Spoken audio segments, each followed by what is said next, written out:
Oh my God! Wow!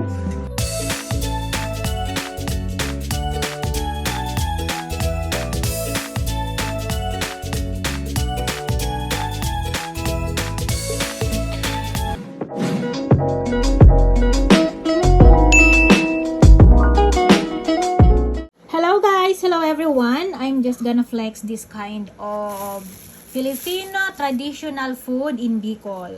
So to all Bicol, shout out to all of you. And yeah, so this is the gluten rice, sticky rice in English, but we call it in Bicol Ibos. Ibos. This kind, Ibos. This is from the leaves of coconut.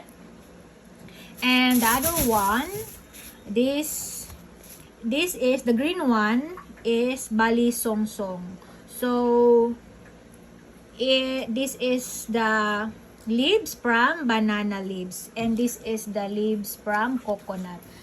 So they have different kinds of variety of this kind of Ibos and Balisongsong, because normally in Ibos, it made from gluten rice mixed with coconut milk and salt and water, and then put it all together here in the leaves of coconut and boiled it in the pot. And the balisongsong, they have different kinds also of balisongsong. They have cassava flavor, and they have sticky rice, gluten rice flavor.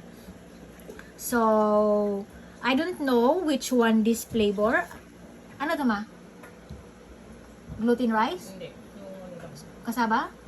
Yung bigas lang na... So yeah, so this is sticky rice flavor, not cassava flavor. But this one is sticky rice also. So let me show you guys. So guys, finally, this is how it looks like, guys. So this is the Ibos, and this is how it looks like, the Ibos. So this is gluten rice. So yeah, mixed with coconut milk. So it tastes a little bit sticky and a little bit not salty. It's enough.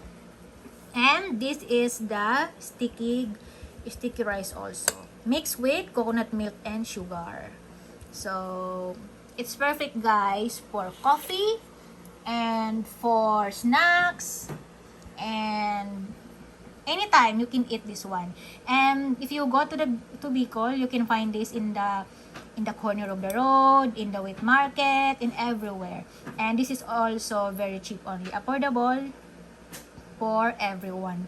So yeah, I think they add a little bit of coloring here, because as you can see, it's a little bit purple, but normally it's kinda dirty white. Look like this one, supposed to be this one. So they add a little bit of coloring. So yeah, let me taste. They mix a coconut meat on this kind of balisongsong, because you will taste this one.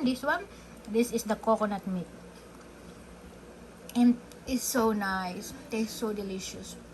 And this one is not sweet. This is a little bit taste salt, and this one is sweet. So yeah, see, very sticky. So I like this one. This is taste the coconut milk, and not salty.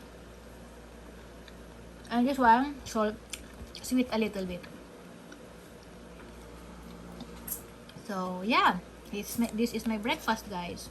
So I hope I can give this to all of you. So let's eat.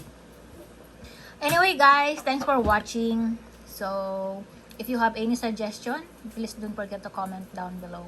And thanks, guys, for watching once again, and have a nice day, everyone.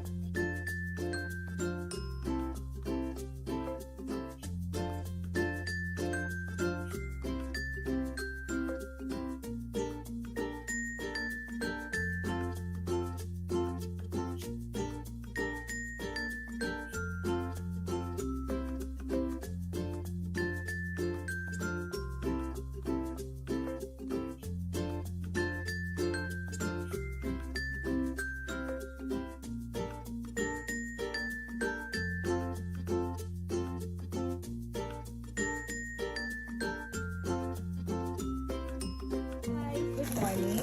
So, this is the traditional Pancit Bicol, pero wala siyang saho guys. Kasi, walang longganisa. Pero sa Bicol, may longganisa. Kaya, mas masarap. But this one is simple lutong almusal lang. Ang sarap nito guys. The technique is, kainin mo siya kaagad kasi hinihigop niya guys ang sabaw. And, matpat nira natin ng buttered pancit.